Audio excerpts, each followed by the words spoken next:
This compartment gets, all this gets cleaned, the outside and the inside. All this gets sandblasted with high pressure air. This blower motor gets taken out and we're gonna wash it, get rid of all that lint so it doesn't cover these holes so it can emit emissions properly. Otherwise it begins to overheat and release the oil and then it will seize up. These blades need to be cleaned so that the gap doesn't begin to get smaller. As you can see, there's oil right there already.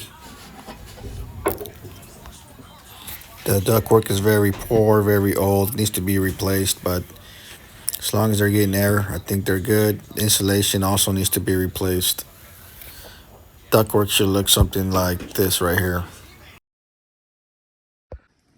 It's more damaged ductwork and a pinch duct right there are choked.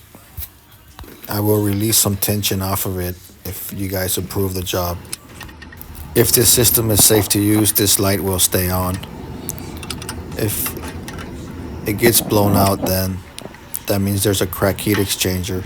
I'm running the blower motor so it can blow air across the heat exchanger so it can create a draft in case there's a crack. It will shut off this flame. Apparently there's no crack. I couldn't get a view of the other top flame port.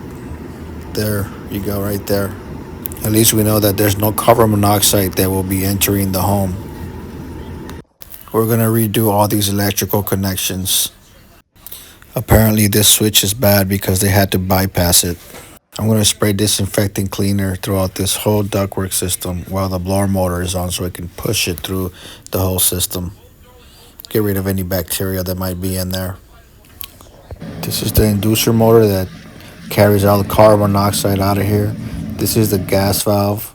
It needs to be regulated. I'll put my manometer right there. It measures gas pressure, and if I need to adjust it, I'll use that adjuster there. The reason you want to adjust it is because that determines how big this flame is going to be. And if the flame is too big, because the gas is too rich, it's going to create moisture inside that metal heat exchanger and it's going to corrode it and it's going to fail prematurely. Then you're going to get that cracked heat exchanger. When the unit is this old, I like to change all of the safety switches, like that one right there, the thermal limit switch. And then you have these rollout switches in case there's a fire. This will turn off the system, and there's another one there. And I also like to clean this flame sensor right there.